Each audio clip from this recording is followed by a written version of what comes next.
This is a digital video of the Duplo 4000 system twin tower, and this collator booklet maker being reconditioned, or has been reconditioned, for RM Office Solutions in Canada. Basically what we did, we did a service on this machine, and we serviced it to what we call level B. Basically what that means is that there's a standard of over 150 different parts and components that are replaced, whether they need it or not. The main reason for that is because when you take a machine like this down, rather than the time it takes labor-wise to pick and choose which belt to replace, which not to replace, you end up spending more time, and it ends up actually costing more because the parts are not always the most expensive part of the reconditioning. It's the service and the labor that's involved, very labor intensive. So what we did as a standard, you receive 2 invoices for parts. The first invoice was for our standard parts that we replaced. Now, what we did was the standard bearings that we replaced were ordered in the first invoice. The second invoice was bearings that the machine needed afterward. And what we do is we use a stethoscope, similar to what physicians use, but this is what our stethoscope looks like. Now, basically what that does is it accentuates the sound the bearings make. So we actually use this stethoscope to test each and every bearing in any system that we're reconditioning. And the reason for that is because the bearings start making noise long before they fail.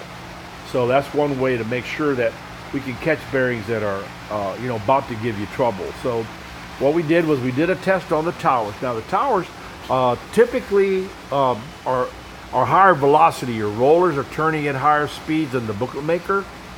So you're gonna, and they're small bearings. So a lot of the bearings, we usually put more bearings in the towers than anywhere else. Well, so what we did, like for example, on the operator side of the both of these towers, we found that over half of the bearings in one row were bad, so we replaced them all.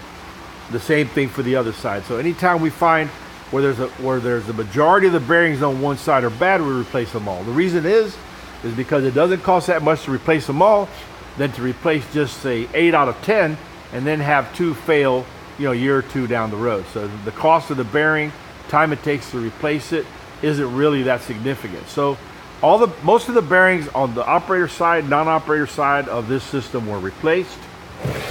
And also on the towers, we replaced all the consumables. What you're looking at in the center of your screen is the manifold, feed manifold. All those rubber belts you see, those gray belts, all of them were replaced. Each bin has 8 of them, so it's 80 per tower. Of course, the machine has to be dismantled to remove them. The manifold has to be removed. We dismantle the manifold. We check all the bushings, bearings. We check all the sensors to make sure that they're clean, that the bulb is aligned inside there to make sure that it's shooting straight down and mating with the receiver on the other end. There's actually sensors inside each one of those manifolds. And also you see the adjustment here. Each one of those adjustments for each bin, there's 20 of them, have a photo interrupter in them, and those all need to be cleaned to make sure there's no dust, particles, or dirt in there that can prevent them from working properly. And also we have what's called sheet separators. You can see them right there in the middle of your screen. They're those little yellow strips towards the back. Those separators are essential in being able to run, to be able to run sheets without problems with doubles and jams. So all of those were replaced new. All of the transport belts were put in new. Your down conveyor, which is this conveyor right here, all the belts in there were replaced new. All the bushings and bearings were inspected. Some of the bearings were replaced, all the down conveyors. The same thing with these plates. All these plates were removed. The machine was gutted. We have videos of the machine dismantled so that you can see what we did. And all the rollers were cleaned and deglazed.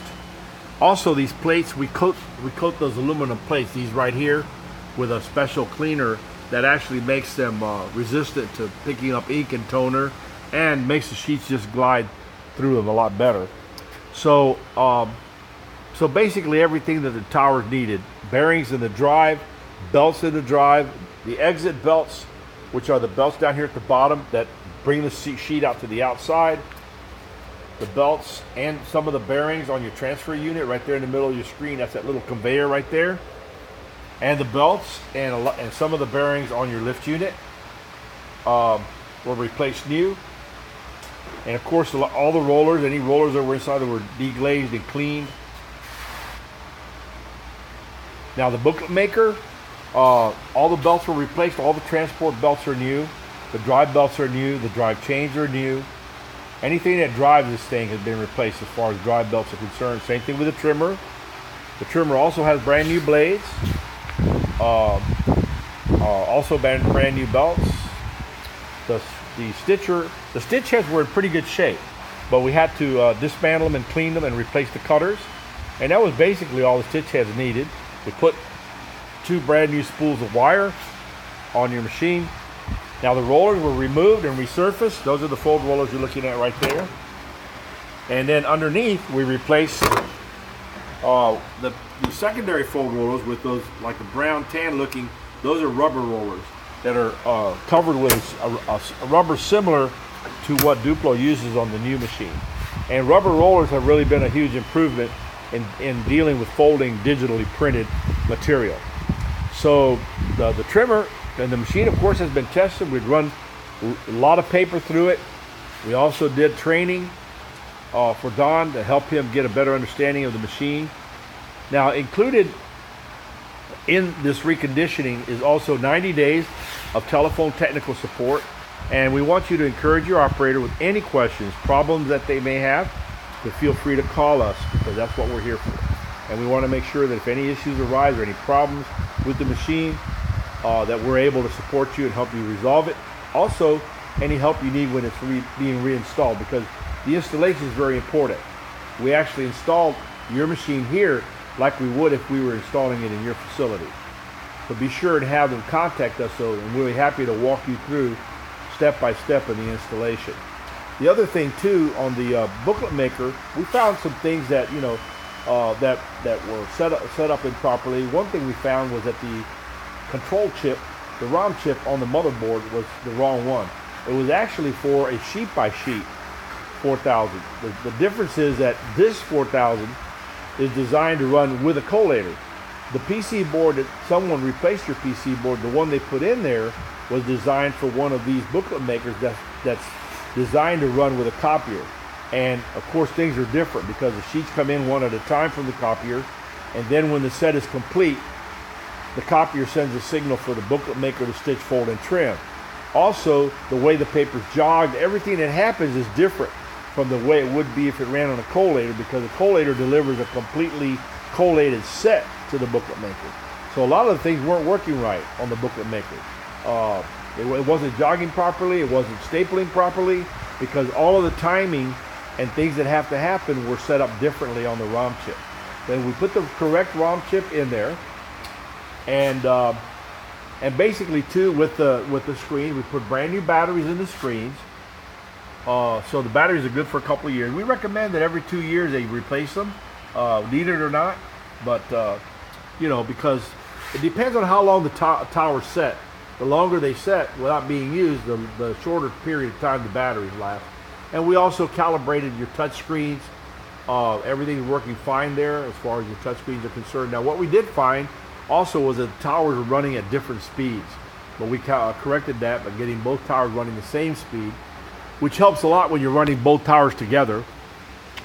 And there's really so much to mention, but along with our system, you will receive checklists that were actually filled out by the service technicians that did the work.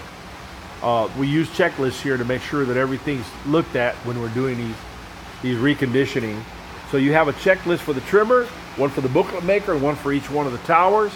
And you also have a list of the parts that were replaced. There's 2 invoices for parts so all the parts that are in that invoices were installed on your machine. So if you have any questions about it, there's really so much. There's a lot to this. It takes quite a bit of time to recondition one of these, and of course, we're not able to shut down everything we're doing and work only on one machine, because we have other machines, as you can see here in our facility, that need to be repaired, serviced, and so forth. and customers that need support and things like that, and parts. So we we try really hard to juggle our time and get things done expediently. But we certainly appreciate your business. It's been a pleasure working with Don and working with your company, and we look forward to continuing to serve whatever your needs are in the future. And this is Joe Castillo with LCE Graphics signing off, and thank you very much.